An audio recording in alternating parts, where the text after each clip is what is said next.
You ever stand in line at a checkout counter and the person at the counter is giving the clerk a hard time? Maybe they're complaining about the slow service or the high prices. Or maybe they're just generally frustrated and angry and taking it out on the poor clerk with no consideration for the people in line behind them. Do you know what kind of people I'm talking about? I like to call them difficult people. And I seem to run into them almost everywhere I go. At banks, at movie theaters, at supermarkets. And they're just generally frustrated and angry all the time. And I don't know why they're like that, but the worst is when I'm at a restaurant and I'm sitting at a table and I hear them complaining to the waiter. And they're complaining about the high prices or the lack of menu choices, or their food is too cold, their soup is too hot, and on and on and on. And I'm sitting there listening to them, and they seem to thwart my ability to enjoy my meal. And I feel so uncomfortable that I want to just get up and leave.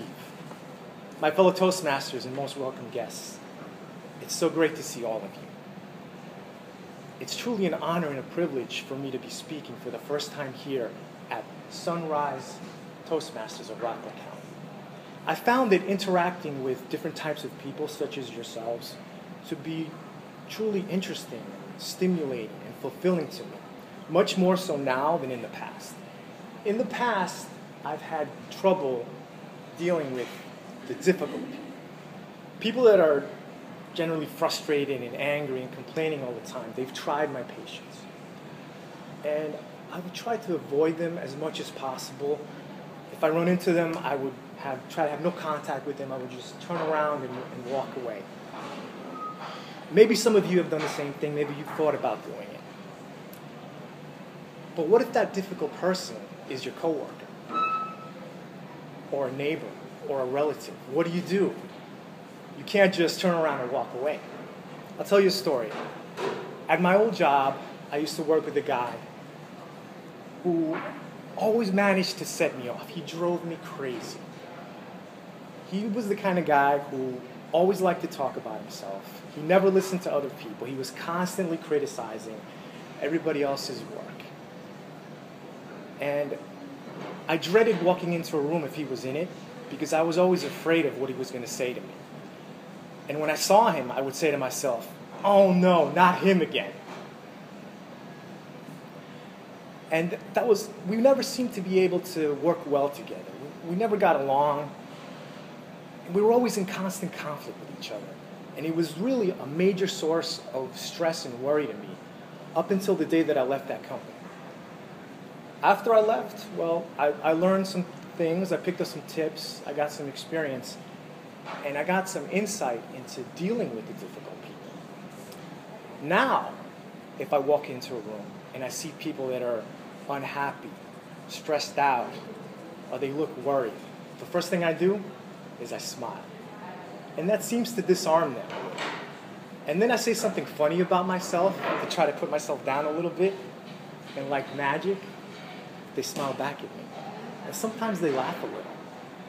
And that gives me such a good feeling about myself that I can have a positive impact on somebody else. But it doesn't always work.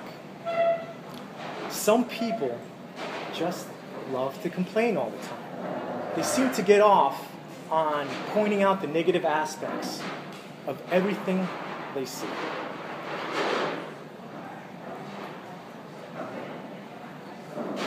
When I run into those kinds of people, what I like to do is I like to challenge myself to find something positive in them, anything positive in them, and I point it out to them on a daily basis. And what that does, like magic, it seems to change their tune slowly. I'll give you an example. At my current job, I work with a guy who's just like that other coworker at my old job. He's always talking about himself. He's never listens to other people. He's constantly criticizing everybody else and their work. And at first, I would just try to avoid him. I would see him and I would walk right out of the room. And I would say to myself, oh no, not him again.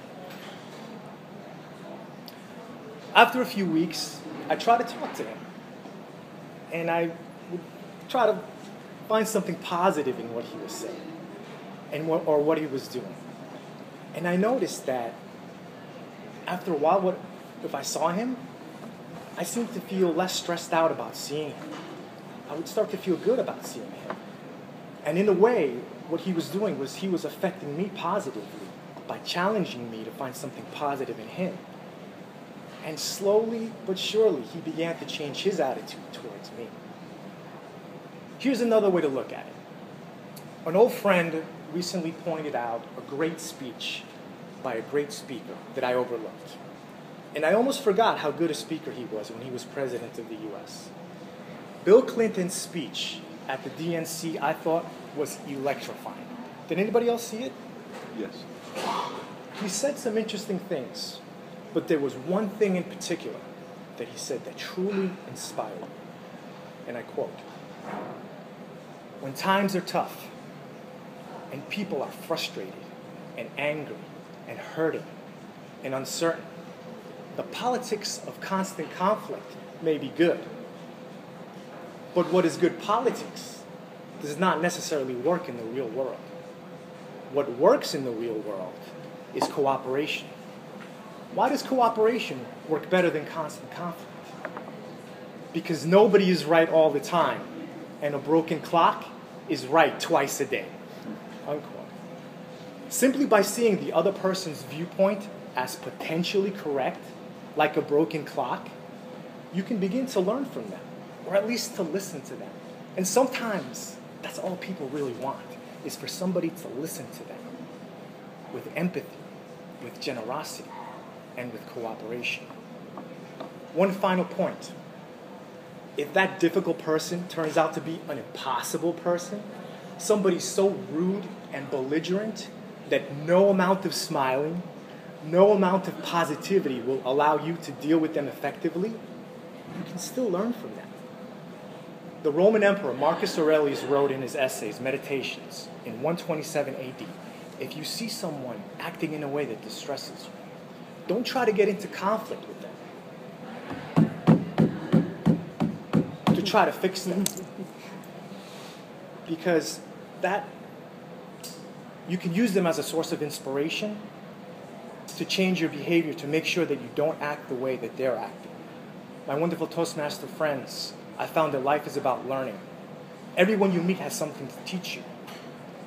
Use that experience to help you to grow and to flourish. Madam Toastmaster.